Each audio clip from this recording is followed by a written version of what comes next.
this is the similar problem. Evangelicals have a tradition of accepting capitalism and have failed to scrutinize it from a biblical perspective. Like the missionaries did, the Great Britain. That is why they could support laissez-faire capitalism and colonialism, because they were heirs to an unofficial but real and unfortunate dualism that splits reality into two. Spirit matter, Bible philosophy, church world. I teach philosophy at TCNN. And I've had one very common experience. People come into class with some air of remonstrance. I mean, they are just opposed to the idea. Why would you do philosophy in a theological institution that should be training pastors for mission work? I mean, I have gotten to a point where I'm very comfortable with that. It's very common.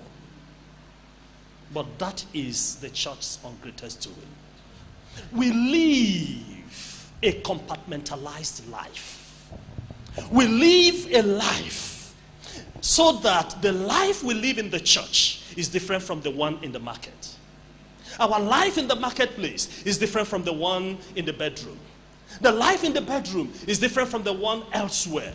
That is breaking ourselves up into compartments, as if we're not dealing with the same human being.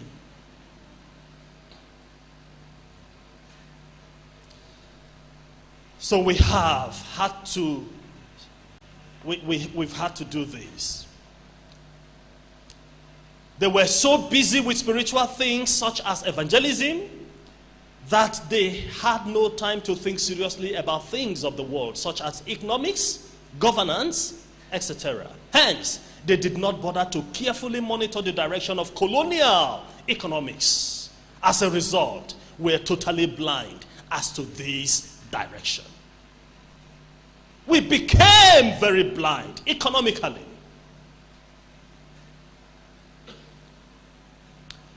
Throughout this period, the church expected colonial economics to lead Nigeria into direction of liberty. This attitude prevented missionaries from providing guidance to Nigerian Christians in economics. And what was the result? The very idea that the Bible has perspectives that need to be applied to one's business raises eyebrows and surprise. And when you come here, some northern Christians will tell you, this is Aikin Ubangiji. In other words, this is God's work. So since there is Aikin Ubangiji, there is Aikin Nemankudi. Akwai Aikin Ubangiji, akwai kuma Aikin Nemankudi. The same human being. Breaking yourself up into compartments.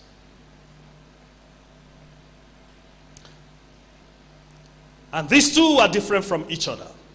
Hence, one sees Christians participating here as at home in very secular and worldly business practices without giving much thought to what it might mean to serve God in their workplace. The same holds true for other areas of life, education, medicine, and I believe the point is clear. Such attitude is more destructive and incapacitating than terrorist actions and other forms of attack against the church, such as banditry, kidnapping, burning down of churches at the slightest provocation, headers attack, conversion of Christian girls through marriage, etc. These ones, if you ask me, are lesser evil. Because when they take over politics, take over governance, take over the economy, what do you expect? You will be at their mercy.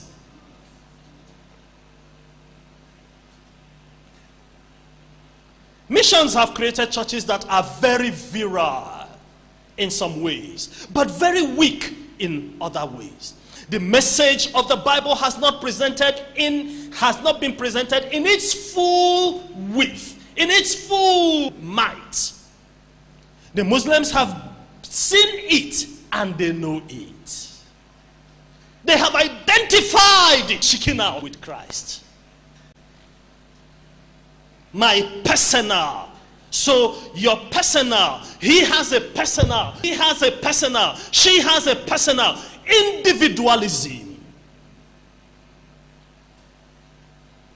Inadvertently, we copied it from the colonial masters, and it is still in practice. Capitalist, individualistic attitude without really realizing it. It is my conviction that if Northern Nigerian Christian community development as mission truly entails, it must break out of its soft secularism and seek to apply the gospel to all the areas of life. It must become holistic if it is truly wishing to meet the challenge of competing with other holistic religions. Islam is one of those holistic religions, and we have them to win. I don't want to use the word to combat. No, we are not in a fight with them. We are not in a contest.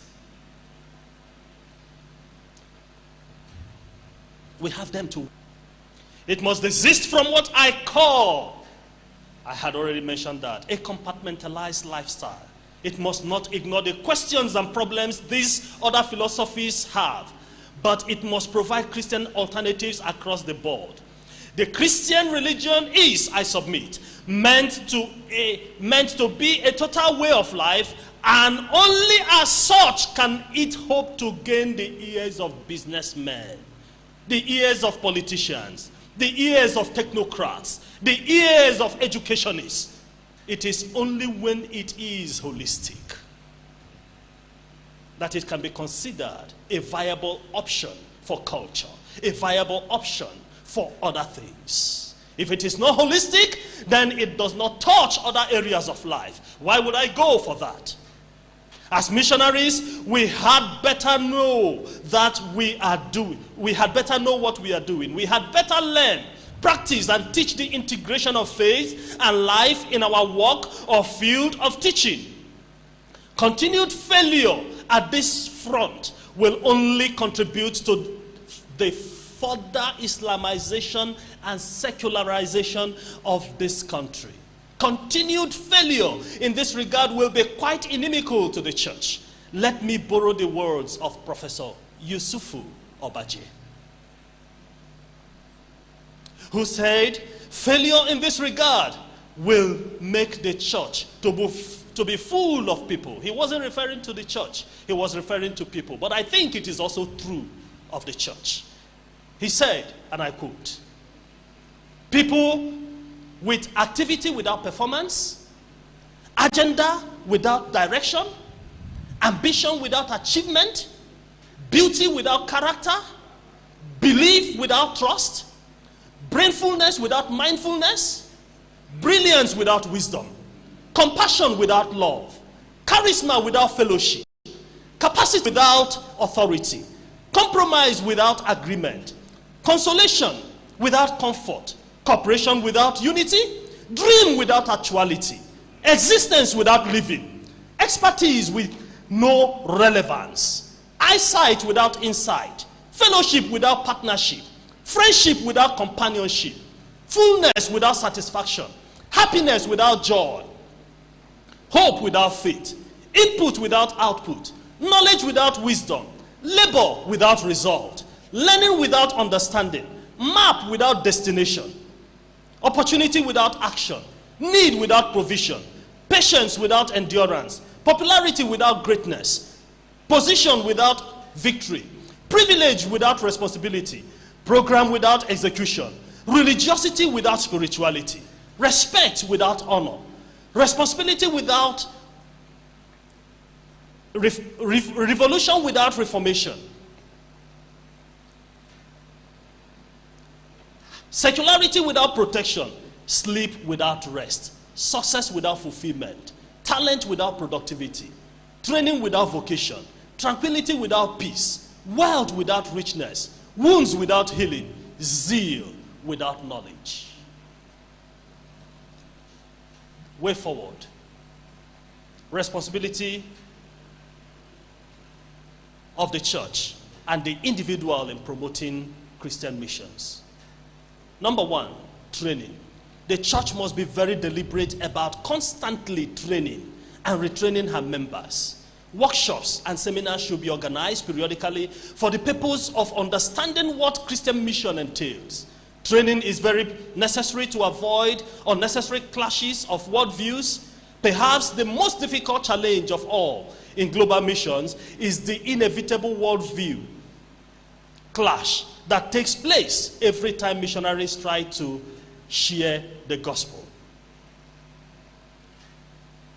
Number two, for want of time,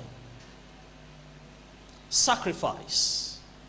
Global mission requires an inescapable element of sacrifice for the sender and for those who send. Sorry, for the sender and for those who are sent. For those sent. In the book of Acts, the church in Antioch, under the Spirit's guidance, sent the first missionaries. One can only imagine the sense of sacrifice felt by the elders in Antioch as they fasted, prayed, and laid their hands. We must be sacrificial. Number three, language learning. Many of us take for granted our ability to communicate in a common language. In most contexts around the world, missionaries are unable to communicate upon their arrival. Imagine the challenge of not being able to express your thoughts or ideas in a verbal manner to those around you. Something happened some years back. I was greatly challenged by that. One of my expatriate lecturers, known by some of us here, Professor Mark Hopkins, a woman walked up to her, I think she sold tomatoes. And the woman came around and said, please buy tomatoes. She was trying to talk in English, knowing that this is a white man. And so the man looked at her and said, Bana bukatansa. Wow! For those who are learners of Hausa language, they will say Bana so. That is, they have tried to even say Bana so. But he was able to say the right word. I don't need tomatoes. I was challenged. On further inquiry, I went into his study one day and I saw Hausa dictionaries. It's a deliberate act. It offends me when people have lived in the north 4 years, 5 years, and they cannot make strenuous efforts to speak in the language of the people, to say something. Learn the language. In conclusion, we have an obligation to fully recover. Yeah.